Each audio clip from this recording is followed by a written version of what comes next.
one thing that I'm reminded of quite recently, because of having just come back from Michigan, my home, is that here in Oswego, there are quite a few places that I cannot find that I'm used to in Michigan. Things that I miss very much. Things that I made sure to do and stop by when I was in Michigan. Some of which I didn't, and I regret now not having been able to stop by and do.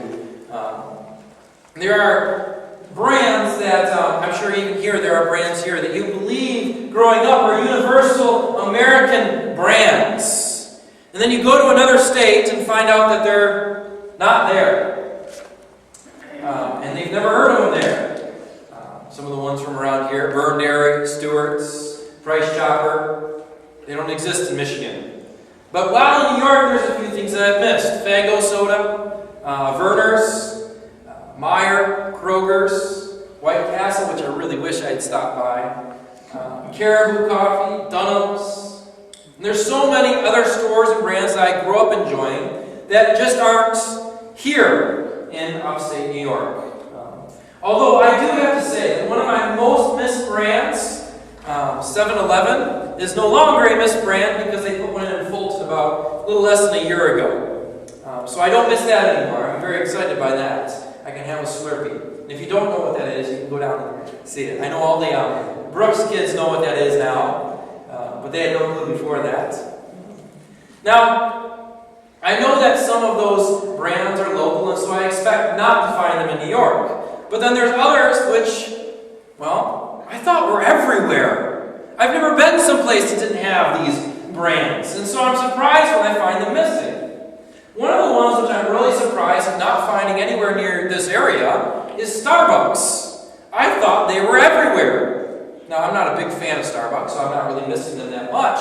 But still, I thought Starbucks was like McDonald's. You couldn't go anywhere without finding them. In fact, there isn't much in regards to coffee shops in Oswego. I mean, there's Tim Hortons and Dunkin' Donuts, but in Michigan, we don't consider those coffee shops. You've got Coffee Beans, you've got Starbucks, you've got Caribou Coffee, but Dunkin' Donuts is like secondhand coffee. So I'm not used to that around here. Now, I'm not a coffee drinker, so I can say that. But it's a big... Starbucks is a part of the culture in Michigan area and much of the U.S. I would go to Starbucks and I don't drink coffee just because that's where people my age would all gather together and we'd sit and enjoy each other's company. Now, I know that Oswego Tea Company serves Starbucks brand coffee, but I've not actually seen a Starbucks shop in particular in this part of New York. I have seen them on the Thruway, though. I have seen them on the Thruway, but they're not freestanding. This being the case, I'm not sure how familiar you are with Starbucks. Has anybody ever gone to a Starbucks here? They're all over things. They are? Okay. I haven't seen, I guess because I don't go there, I don't look for them. But I haven't seen one up here. But Starbucks is kind of the brunt of a lot of jokes. It's one of those places that if you're not a regular, you can feel completely left out and lost. They don't call their drinks small, medium, and large. They call them short, tall, grande, venti, and trenta. So right off the bat, you're lost, right, when you look at the menu. I mean, short and tall might be self-explanatory enough, but what about the rest of those? Maybe grande. Then their espressos are called solo or doppio. I'm probably pronouncing that wrong. Instead of single or double shot. All of these insider expressions can become complicated, so complicated that, kid you not, Starbucks' website actually has an instruction page on how to order drinks at Starbucks. Now, again, I'm not a coffee drinker, so I frequent Starbucks very rarely, even when they were like right next door. When I do find myself there, I refuse to try to make sense of all those terms. So if I'm going to order a hot chocolate, and I want a large hot chocolate, I'm going to walk up and go, I would like a large hot chocolate. The person behind the counter goes, so you want a grande hot chocolate? And I say, yes, a large hot chocolate, please. To order a drink at Starbucks, and mind you, I order a hot chocolate because that's the only thing I can figure out on the menu. Okay. To order drinks at Starbucks, you have to be fluent in their insider jargon. Drink ordering can be so complicated because there are so many options. And you're paying for those options too. For those familiar with Starbucks, the absurdity of it all has become quite a joke. There are some real drink orders that can be made. These are some real drink orders that can be made at Starbucks. There are entire websites devoted to just Starbucks jokes and who can come up with the longest Starbucks drink name. Here's one. I would like a venti, sugar-free, non-fat, vanilla soy, double shot, decaf, no foam, extra hot, peppermint white chocolate mocha with light whip and extra syrup. Please. Or, maybe I'd rather have a venti, 1 pump caramel, 1 pump mocha chocolate, white mocha, 2 scoops vanilla bean powder, extra iced frappuccino with 2 shots poured over the top, avocado style, with caramel drizzle under and on top of the whipped cream, double cut. And people really spit all this out. I don't know if this feels sorry for the customers, who have to make sense of all, who have to remember all that, or if I have to feel sorry for the employees, who have to make sense of all that. But doesn't this begin to beg the question, when does it cease to be coffee? Because of the lack of a Starbucks in this area, and I guess there are in Syracuse, I'm not sure if you're aware of, Starbucks coffee is generally by most food critics considered to be pretty terrible.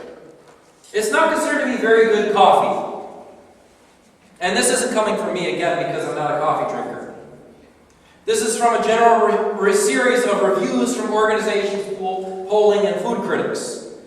Do you know that in blind tests, McDonald's coffee has actually beaten out Starbucks coffee in taste tests? Yet, unless you include Dunkin' Donuts, Starbucks is the largest coffee shop in the world. Could it be because their coffee products have so much stuff in them that they cease to be coffee any longer and nobody notices it's bad coffee? I believe that Starbucks can make a coffee drinker out of anyone, even me. Because once you add all that stuff, you have to ask again that question, is it even coffee at all? 2 weeks ago, we talked about the need to trim our schedules, to allow God to dictate our time, and to let relationships take priority. We are burned out, overstretched, and running short on patience. But here's the problem. For most of us, I don't believe our schedules are probably filled with fluff and needless nonsense. We're not generally wasting our time. But we have extended ourselves too far doing things that are good things to do. But today we need to realize the difference between good things and right things. Not every good thing is the right thing to do. For us to trim our schedules, being open to God's work, means we must cut out some things that are undeniably good. Some things we believe we need in order to do the right thing. Forgoing good things can be extremely difficult and will probably leave us feeling guilty. But we shouldn't, because a good thing done poorly is no longer a good thing, is it? If all we are doing is accomplishing bad things by refusing to say no to some good things, then are we doing any good at all? Because we cannot do a lot of things good, but we can do a lot of good things, but we can't do them well. We can do some good things well, but we can't do all good things well. And so we're sacrificing quality for quantity. And if we grab towards quantity instead of quality, then is the thing we're actually doing ending up any good at all? There are 3 things. I'm not a big bullet point person. But there are 3 things that I want to point out that I want you to come away with today as we talk about every good thing not being the right thing. When we do not prioritize our time as we talked about 2 weeks ago, when we don't trim some good things, these 3 things, and perhaps many more, are going to happen. What happens when we refuse to trim our schedules, when we refuse to allow God to be in control, is we will become overburdened. And I would say that even for most of us, we are overburdened. The second thing is, we might do many things we might do many things, but very few of the things we are doing well. And the last thing, and probably the most important, is we will lose our identity. If we refuse to allow God to trim our schedules, we will lose our identity, who we are. The first one should be obvious enough. Not because it's a basic truth that we understand, but because for many of us, or most of us, we are currently overburdened because we refuse to trim our schedules, to allow God to guide us. We try to fit God in rather than fitting our day into God's schedule. God's will becomes an afterthought that we have to make time for, as we talked about 2 weeks ago. But we also said you can't make time. It's not possible. You got 24 hours a day and that's it. Think about those drink orders at Starbucks. How do you fit all of that stuff into a cup? How do you fit all that list of things into one cup? Because they fit it all in there. How do you do it? Even Starbucks understands that in order for that to happen, you have to limit quantity. If Starbucks refuses to realize that 16 ounces will always be 16 ounces, no matter how many different things you pile into it, then they will have a mess on their hands. If you try to put 20 ounces of coffee into a 16-ounce cup, what is going to happen? Will it be in the cup? It won't. It'll be all over the floor, and that coffee that was good will become worthless because I'm not drinking it off the floor, and neither are you. The so-called coffee, and I stress so-called because remember, you put so many things in there, you have to limit the amount of coffee so that you can fit it all in there. And so then we start to say, when this is not coffee any longer, it's all going to be on the floor. There are lots of good things in that cup. But when it starts seeping over the rim, it ceases to be good any longer. When we are overburdened, what starts flowing out over the top of us is not good. They're good things, not done well, and they become bad things that need to be mopped up and thrown in the trash because they're not done well. Coffee might be good, but when it hits the floor, it is now bad. When it spills on our laps and we're burned, it ceases to be good. So how many of our lives tend to look like that? Our cup is overflowing, and so instead of remembering the good taste of the coffee, we're left wincing in pain from the burn of it overflowing onto us. Instead of enjoying and taking joy in the good works that we are meant to find joy in, we instead find ourselves overburdened, weighed down, impatient, and without joy. We're left hurting instead of fulfilled. How many of the people around us are we leaving with burns because we refuse to do the right thing? How many people are being splashed with our overburdened, overfilled cups? It is okay for some things to fall through the cracks. It is okay for some things to fall through the cracks. We are not in control, and we have to remember that. And we can't be in control. Some things will fall through the cracks. And it's okay. That's where prioritizing comes through. What kind of things are going to fall through the cracks? You can't plug the gap, but you can decide what will fall through and what will not.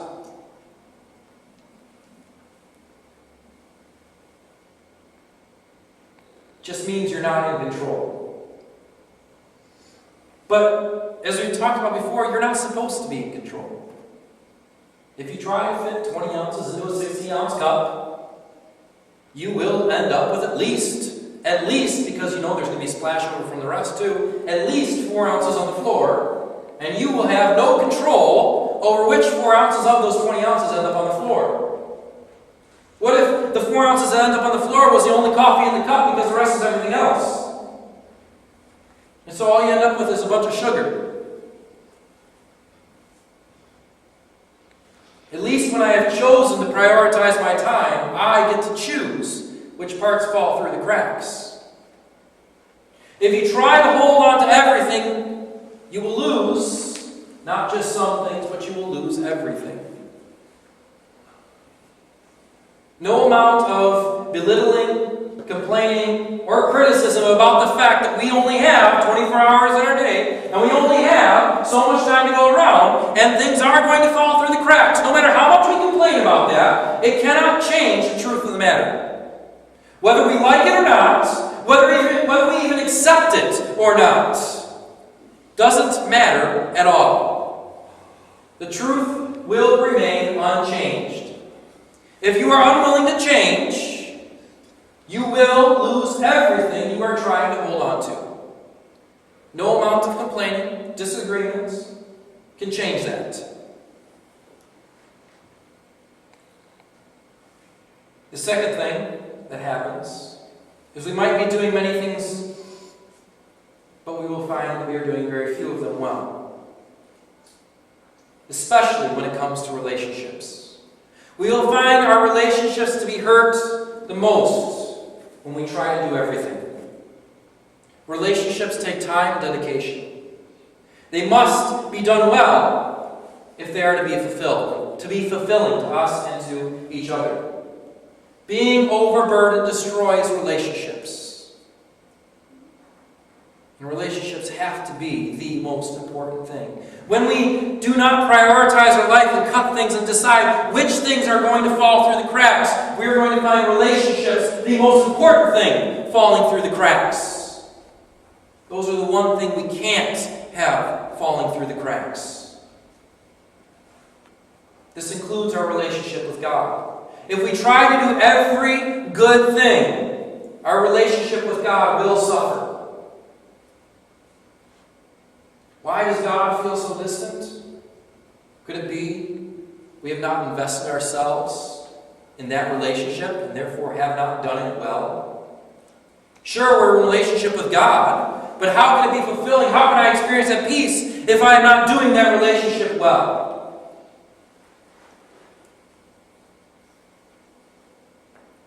We've done too many things with poor quality. God does not ever tell us to do everything. In fact, He tells us to do the opposite. Think about Paul's description of the body of Christ in 1 Corinthians. There are many roles to be played. No one is more important than the other. Each is essential. But how many roles do we each play? Sometimes I believe the issue at hand is not about our ability. There are things that I know I can do better than other people. I may be able to take on many of the roles of the body of Christ. I might be able to do them better than the person that was assigned to them. But if I try to take on my role as well as yours, even if I can do yours better, I will do neither mine nor yours well at all. If I try to take on somebody else's role and my own, I will fail at both. To do a good thing and not to do it to the best of our abilities is not just to take a good thing and make it bad, but it is to do a sinful thing. To do a good thing and not to do it well is a sinful thing. And so we should understand that to not prioritize and trim our schedules so that we can do all things well is also a sinful thing. We will find that the more things we take on, the lower the quality of those things that we are doing. God requires our best. Once again, that means that we must prioritize. And even say no to some things that are good. As we continue, we must remember that we are not saying to serve less. We are not saying serve God less. But rather we are saying more along the lines, serve with a greater purpose in mind. Don't just serve because you found something good to do. Serve for a reason. Serve with a singular purpose in mind. Because a purpose says that anything taking away from that purpose should be put on the sidelines. How many things do we do that dilute our identity? Don't throw yourself at every good thing. Rather, choose some and invest yourself fully in those few good things. This leads us into our third point. The third thing that happens when we overextend ourselves, and this is probably the most critical of all, is we begin to lose our identity. If we do not drive with a purpose, but rather we scatter ourselves all over the place, we are accomplishing nothing, and in fact, many times going backwards. We begin to look like a Starbucks coffee. Is it really a coffee any longer? I think the church does this constantly. Getting mixed up in things that frankly the church doesn't belong in. Now, I'm not saying Christ belongs in every moment of every part of every life. But when we choose to focus on so many things, nobody knows what we're about. We lose our purpose, we lose our identity, and all they see is these right-wing church people, conservative church people, and where's Christ in all of that? Well, we've done so many things that Christ has become so small because we only can do so many things that He's not even being noticed, not even being seen. And we're like Starbucks coffee in name alone. We start becoming pro-life, pro-marriage, straight, sober Christians. And all of those may be good things.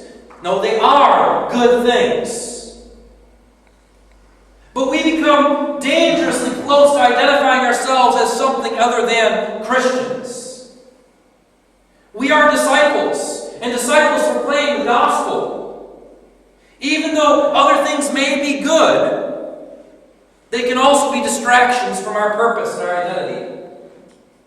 It might be a good thing, but if it leads us away from who we are,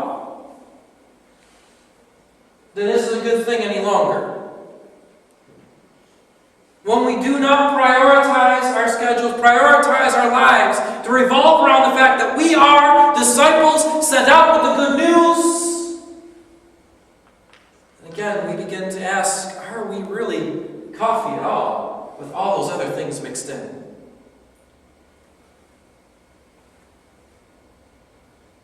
I am a hockey player. I love playing hockey. That is much due to the fact that I play hockey, as it is due to the fact that I don't play all kinds of other sports. If I played basketball, football, soccer, and hockey, I don't know that you would call me a hockey player anymore. You might rather refer to me as an athlete, or maybe refer to me as what I do best. Okay, well, I might be a hockey player, but I'm better at soccer, so therefore you think of me as a soccer player. Proportion matters. What we spend our time on and how much matters. I am only a hockey player if I play hockey more than other sports, and if I play it to the loss of other sports. My identity as a hockey player is as much about how much time I spend playing hockey as it is how little time I spend playing other sports. Christianity goes way beyond that. It must infect every part of our lives.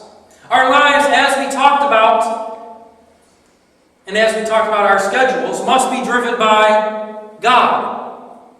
To be a disciple is not something we do. Rather, it's something we live. It's something we are. in every moment of every day. It means that, yes, I know that's not really a churchy thing that I have to do, going to work and all, but that means that I bring Christ and I am a disciple in that job. It means that my purpose, again, is not that we do less serving, but the things that we do with a greater purpose, which means some things do get dropped off, right? We work with a purpose. We live with a purpose. We engage in relationship with a purpose. And what is that purpose? To express our identity as children of God. When we overload ourselves and refuse to sacrifice for the sake of God, we have to realize that we are sacrificing much more than our peace of mind. We might very well be sacrificing our very identities as disciples. If our schedules are so overwhelmed by other things, can we claim to belong to God?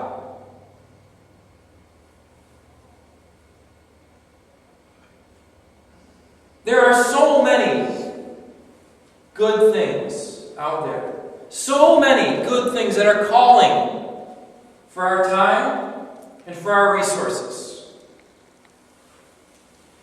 We can be overwhelmed by the number of good things pulling at us. In fact, many of us are overwhelmed by the number of good things pulling at us. But we can't say yes to all of them. In fact, sometimes we need to go back and say no to the things that we've already said yes to. Every good thing is not the right thing.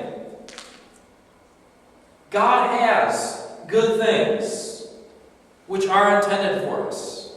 But we cannot experience them as being good unless we are willing to unburden ourselves with other things. You can't try to be the standard bearer in every arena. It means you can't be the boss at work, the boss at church, the boss at home, the boss at... Okay. It doesn't work. It doesn't work. It doesn't work. You can pick one place to kind of be the standard bearer, maybe, if that's in the cards, and that's what God has planned for you, but you can't try to take on that role every place you go. Because you will start to not just fall where it's important, but where it's not important, and you will fail in every single place. And you will no longer be the standard bearer, but rather you will become the object of ridicule.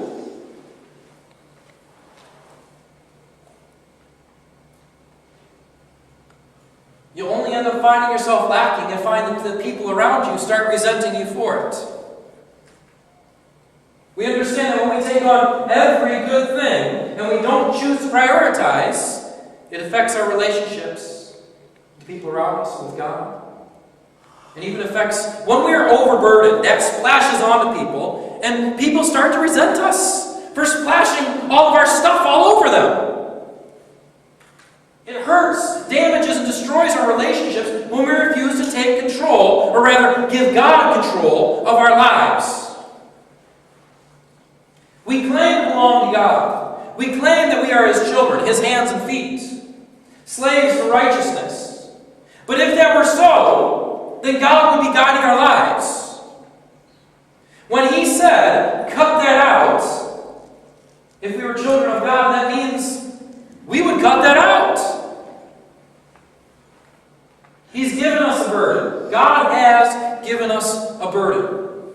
But the burden He has given us is a gratifying one. It is a fulfilling one. It is one that will lead us towards joy.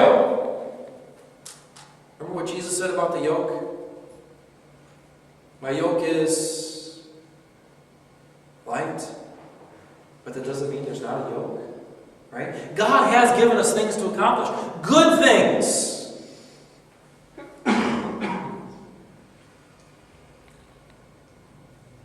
Not every burden that we carry will leave us full of joy and a feeling of fulfillment. But the burdens that God gives us to do will leave us with that. It will leave us bigger than we were before. So today, let us go out determined to experience the peace of God. You should note that being overburdened kind of contradicts that, doesn't it? keeps us from the peace of God. God's burdens actually bring us peace.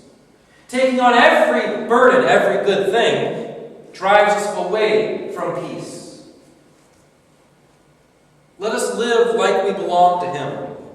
May we sacrifice our desires, our plans for His.